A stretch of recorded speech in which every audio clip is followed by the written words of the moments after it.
Hi everyone, and welcome back to Daisy Stalls. Today's video is something I haven't really done before. I'll be taking you along as I make a model horse endurance set. I've made tack video tutorials before, but this time it's more of a casual walkthrough of the process of making this set.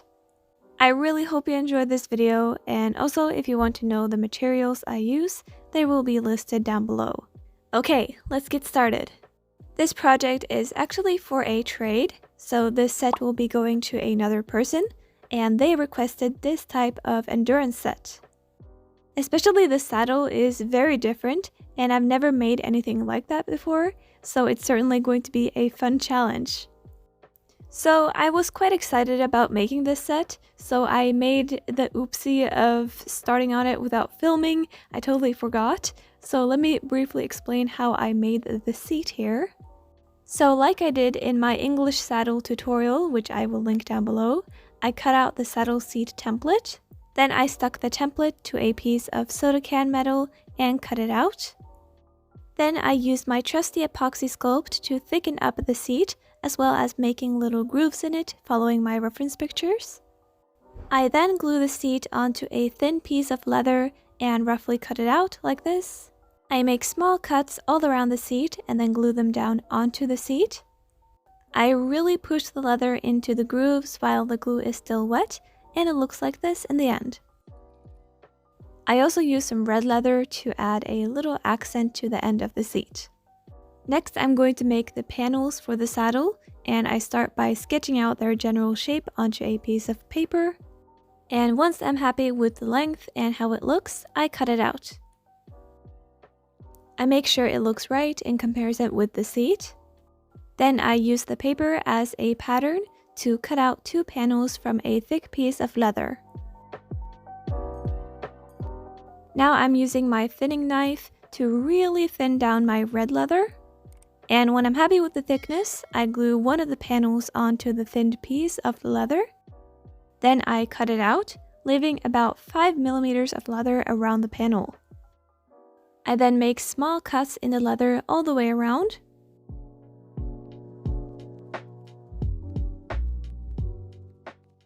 And then I use my Bison glue to glue all those little tabs down. And this is what the first panel ended up looking like. I ended up cutting a piece of black leather to exactly match the shape of the panel to conceal the ugly backside. I repeated that exact process again, only that I mirrored the panel, of course.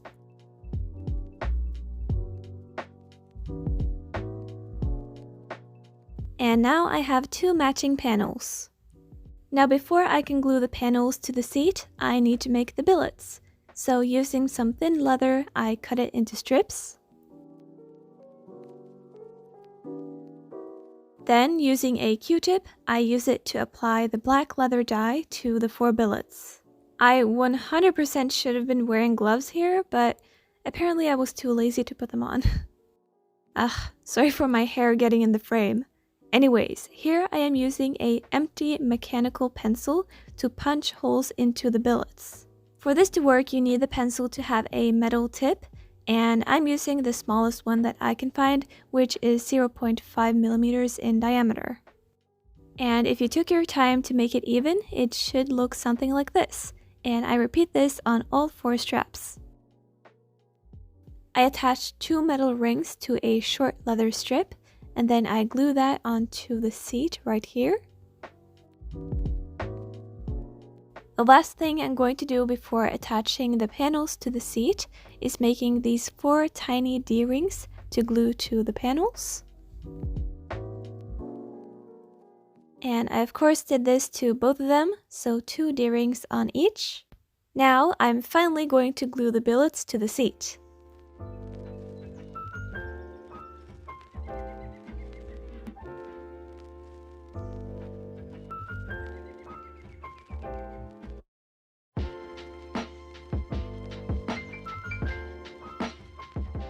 Then I'm gluing on the panels as well, red side facing up. And the saddle is finally coming together. The only issue I'm having is that the panels are kind of hovering mid-back on the horse, This is definitely not how it's supposed to be, but I can't really fix it at this point, so hopefully the saddle pad will disguise it. Now for the stirrup leathers. I sketched and cut out a paper pattern since I'll be making 2 and I want them to be symmetrical. I then used that to cut out the leather accordingly.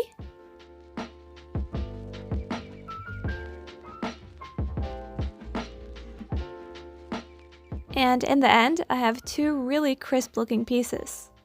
Now there were 2 pieces to the stirrup leathers, and the smaller knee pad looking one I'm going to cut out of thicker leather. I then used red leather to cover it, much like I would with a regular knee pad.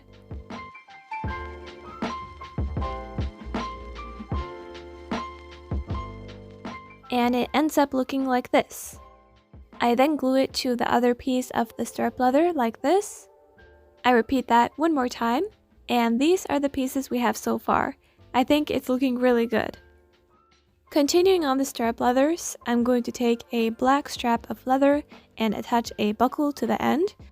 I then punch several holes near the buckle, which is not what I usually do. I've seen it done this way on several endurance saddles, and it also makes for no loose ends, which is neater. I cut out a backing for the stirrup leathers we made previously, so the back will look nicer. I cut 6 holes into the backing like this, and then I'm going to insert leather straps into all of them. And this serves the purpose of keeping the stirrup leather strap in place.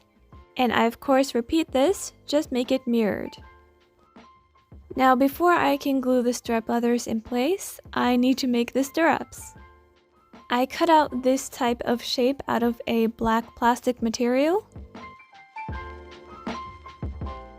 Since that material is quite flimsy and bendable, I'm going to add a sturdier base to it. Then I jabbed a needle through it, and it's actually looking pretty promising so far. I of course cut the needle off and glued it in place. Now these stirrups are supposed to have a so-called cage, so I sketched out the shape I need onto a thick piece of red paper.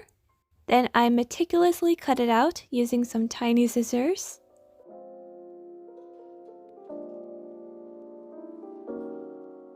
I ended up with this flimsy shape that I glued onto the front of the stirrups like this. Now they're literally paper, so they're not very sturdy. So in an attempt to make them more sturdy, I tried to cover them with superglue, and to my surprise, it actually worked out really well. Now it's finally time to glue the backings onto the stirrup leathers. I finally attached that to the seat, and I'm so happy with how it looks.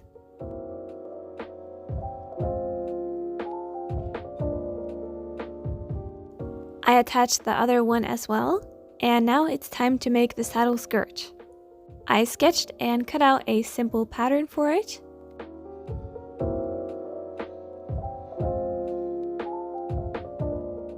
And after making sure it fits nicely on the saddle, I used that pattern to cut the same shape out of leather. I then glue it onto the saddle. And once again, repeat it on the other side.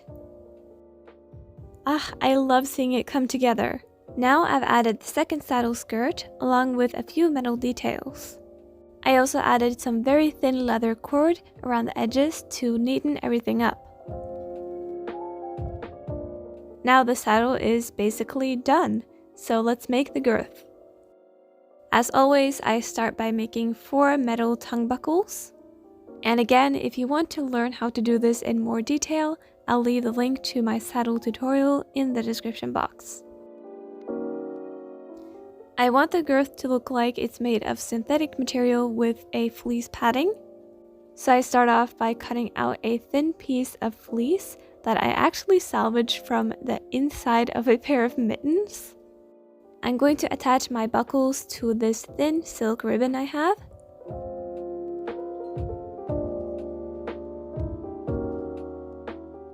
And I make 2 of these, and you should end up with something like this, which we just need to glue together. It could have been neater, but I'm pretty happy with it. The saddle pad is very simple. It's just this shape cut out of that fleece. And to add a little bit of detail, I added some black silk ribbon to it. Now I can put the saddle pad and girth to the saddle. And it's looking pretty snazzy if I do say so myself.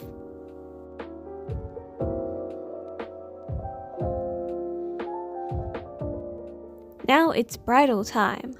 This one is going to be a hackamore, and usually I use a store-bought shank for the metal part, but this time I thought I would try my hand at making it out of wire.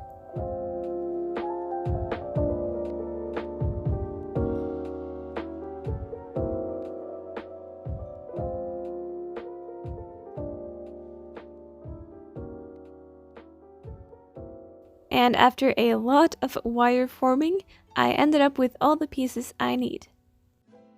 Now the assembly part pretty much consists of thinning the leather, cutting the leather, attaching buckles, gluing, and a healthy amount of frustration. I won't go into too much detail simply because there's just so much in this video already, and because I'm not able to film in very good detail with this camera, but I did get a new one very recently, so I'm excited to use that one.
After a fair amount of work, the bridle is complete, and I really like how it looks.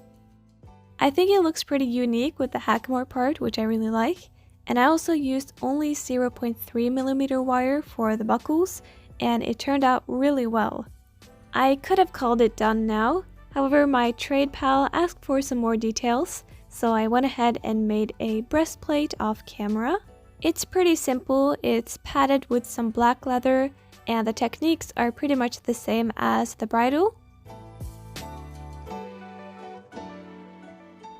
Now I'm done with the leather, so let's do a little speed cleanup of my desk. Wow, it's crazy how many blades I go through when I'm thinning leather.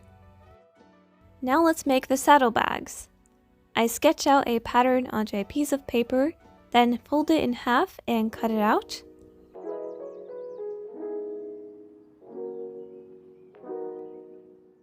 I then use my pattern and a white pencil to trace it onto my red fabric. I'm also drawing on these tabs, which will be helpful in the gluing stage.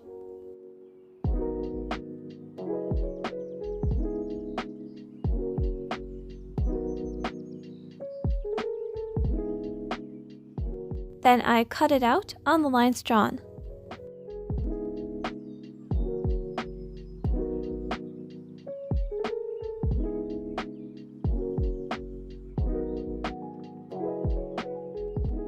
I use some watered out glue to seal the raw edges so they don't fray.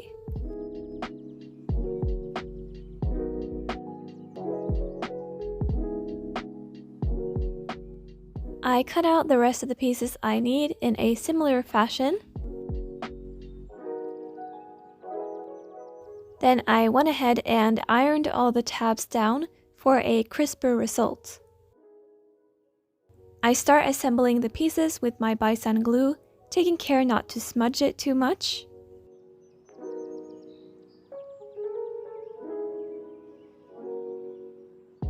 And with a little time skip, I finished the first saddlebag.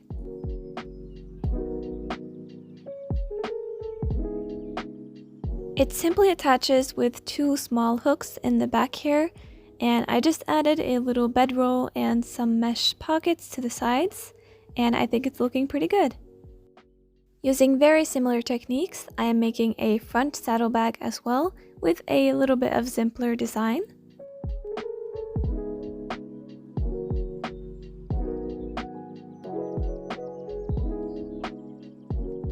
Using a tiny brush, I paint some black acrylic paint around the edges to look like a lining.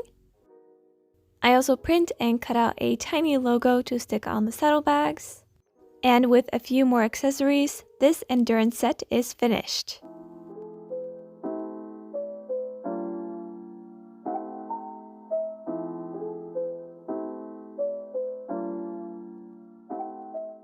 I think this might be one of the favorite sets I've ever made actually. It's really unique, which I of course really enjoy, and I think I really nailed some of the techniques I used too. I'm hoping NV Studios will like it just as much as I do.